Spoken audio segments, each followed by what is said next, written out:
At the end of the century, a mysterious virus known as the RR virus appeared in Earth's atmosphere, killing 2 billion people and mutating animals into monsters. In an attempt to destroy these monsters, the governments of the world used nuclear weapons. While the monsters survived, human civilization was all but wiped out. 5 nations endured and formed an alliance, providing shelter for humanity in large bases. Much like the animals of Earth, humans also gained powers, allowing some of them to become warriors, humanity's defenders against the monsters that plagued the planet. Our story begins with a boy named Luo Feng and his classmate, who are looking out over the wreckage of one of humanity's broken cities. The two remark that it would be exciting to explore them, but only warriors are allowed out there. Luo Feng gazes at the ruined city and believes he sees something in the sky, but dismisses it as nothing. In truth, Luo Feng had seen a monster in the sky, a powerful creature called a black-crowned golden eagle. At first, jets are dispatched to take it down, but when they fail, the military calls for a warrior to fight it. Luo Feng makes his way into the city, where the news broadcasts that new research has cut the RR virus's airborne survival time by 30 minutes. He and his classmate discuss how everyone already has antibodies to the RR virus, and that is what allows humanity to produce warriors. As they walk, Luo Feng locks eyes with a girl from his class named Su Xian. Both his friend and her friends clearly sense a mutual attraction and leave them alone. Before he can speak to her, another classmate, the wealthy and arrogant Zhang Haobai, pulls up in a fancy car and offers to take her home. Suddenly, the black-crowned golden eagle appears in the sky, causing havoc and destroying Zhang Haobai's car. The shockwaves from the eagle's supersonic flight shatter all the building windows, sending shards of glass flying down at Su Xian. Time seems to slow as Luo Feng swoops Su Xian up in his arms and dodges the falling shards. The black-crowned golden eagle then sends diamond-hard feathers down at them, but just as the feathers are about to skewer them, a warrior's blade flies in and destroys the attack. An armored warrior drops down onto the blade as Luo Feng looks on in awe. The eagle and the warrior both fly into a cloud, their shadows illuminated. With a single blow, the warrior kills the black-crowned golden eagle. Luo Feng is amazed by the speed and power of the warrior and reaffirms his hope of becoming one someday. Zhang Haobai approaches Luo Feng and tells him that he too wants to be a warrior, but claims he is far closer to that dream than Luo Feng is. Zhang Haobai and 2 other senior martial arts students challenge Luo Feng to a fight. A car pulls up with instructor Zhang, the head of the martial arts club, who watches and inquires who Luo Feng is. The driver tells him they have no data on Luo Feng. Despite being outnumbered 3-1 and Zhang Haobai wielding brass knuckles, Luo Feng easily defeats all 3, impressing instructor Zhang. After the fight, Luo Feng laments that his family cannot afford to live in a nice city like the one he attends school in. He makes his way down to the slums, where it is revealed that he has a wheelchair-bound brother. Luo Feng reflects on how entering the military academy would allow him to afford a house with an elevator so his brother could leave the house in his wheelchair, something he currently cannot do. He also thinks about how his father would not have to work so hard, and his parents could sleep in a bed instead of on the couch. Meanwhile, Zhang Haobai has thugs follow Luo Feng back to his house. On the day of the exam, they attack him in an alleyway. Luo Feng fights them off and defeats them, but arrives 15 minutes late to the exam. Zhang Haobai isn't finished causing trouble yet. He signals for 2 students to start a fight, knocking Luo Feng's exam paper under his foot, where he deliberately steps on it. In the rush to finish the exam, Luo Feng passes out. It is revealed that Zhang Haobai's uncle is an elite warrior. Luo Feng wakes up in the infirmary, where Su Xian greets him, revealing that he has been in a coma for 3 days and thanking him for saving her from the monster. Zhang Haobai arrives and pretends to be friends with Luo Feng in front of Su Xian. After he leaves, an angry Luo Feng squeezes the bed frame of his hospital bed so hard that he bends the metal, surprising himself with his strength. Instructor Zhang arrives and tells Luo Feng that despite failing the examination, he is powerful enough to take the test to become a warrior to be. If he passes, he will be allowed to take the warrior field test. Instructor Zhang also explains that there is another portion to becoming a warrior that is only revealed after the test is passed, but that it is a much quicker path than going to college. He assures Luo Feng that he would be able to make enough money to give his family the life they deserve. Determined to support his family,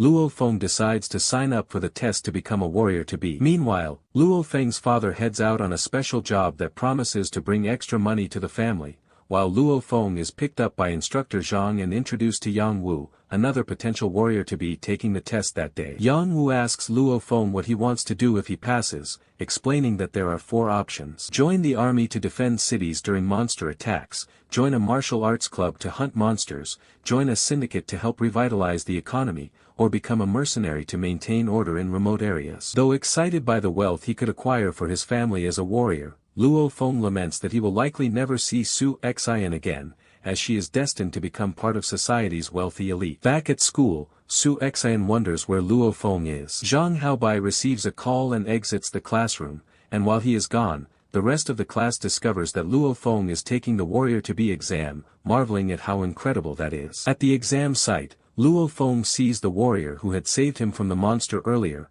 a man named Wu Tong. Wu Tong greets them at the testing facility and leads each candidate to a special chair with a visor. Luo Feng is seated in a chair that projects him into one of humanity's wrecked cities alongside the other test entrants. The test begins, and they must fight monsters. At first, Luo Feng is confused and scared as the other applicants kill monsters around him. But he remembers what he is fighting for, his family, and begins to take out monsters himself. He battles a one-horned boar monster with his sword, and Yang Wu remarks that he is a very talented fighter. When Luo Feng's sword gets stuck in the boar, he uses his bare fists to defeat a tiger mastiff monster. The group dispatches the monsters and continues searching for more. Meanwhile, it is revealed that the job Luo Feng's father took was at Zhang Haobai's house. As the test takers make their way through a building, they encounter an extremely powerful monster, a golden vulture. As the golden vulture takes down his teammates, Luo Feng picks up a sword and readies himself for battle. He avoids the vulture's attacks, but his sword snaps in half against its head. Clinging to its side as it dives, Luo Feng plunges the broken sword into its eye. He is thrown off, and the injured golden vulture kills him,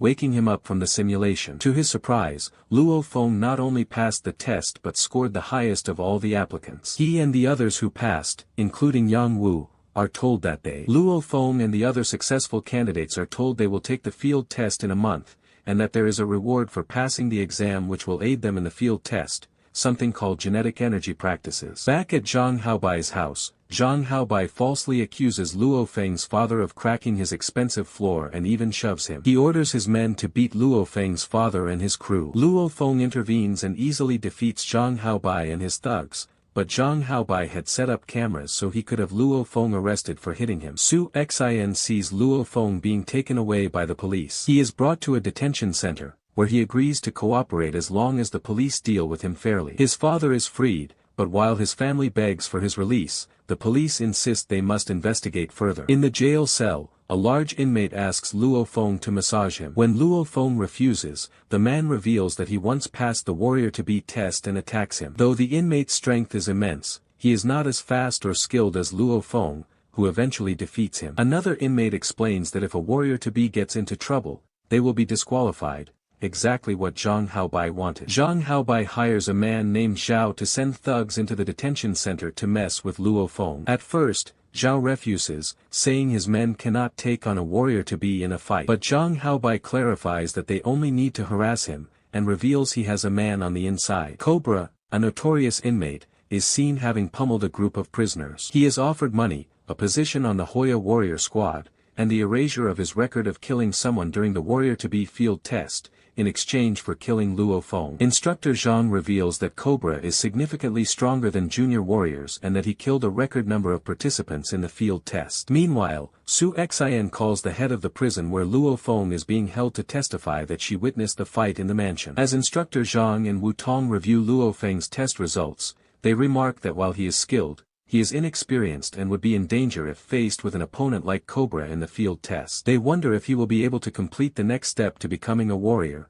grasping the 5 acupoints skyward. Senator Zhu, the warrior who saved Luo Feng in the first episode, has been monitoring his progress. He insists that Luo Feng will be able to pass the test due to his incredible spirituality. Instructor Zhang is surprised to hear this, as Senator Zhu is a master of spirituality. In prison, Luo Feng recalls Yang Wu asking about a rare group of warriors who excel at spirituality, known as spirituality masters. Instructor Zhang explains that they are rarely heard of because they are so rare. They learn genetic energy practices like all warriors, but also master another type of energy, spirit energy, which makes them more powerful than ordinary warriors. He adds that it is not something that can be taught. It is a gift one either has or does not, and advises not to worry about it until after becoming a warrior. Luo Feng begins to meditate, practicing the 5 acupoints skyward. As he does, he recalls Wu Tong explaining that genetic energy practices are the reason warriors are so much more powerful than normal humans. The antibodies humans form to fight the RR virus optimize their genes, allowing them to draw energy from the universe into their cells. This energy is what gives warriors their enhanced abilities, and the 5 acupoints skyward is how they channel it. In his prison cell, Luo Feng continues to practice. He begins to sweat and panic, but forces himself to remain calm and connects with the universe. He feels his genes optimizing. At the same time, Cobra is meditating in a similar fashion. As Cobra is let out of his cell, he walks past Luo Feng's and sends a snake-like shadow into Luo Feng's cell to attack him while he meditates.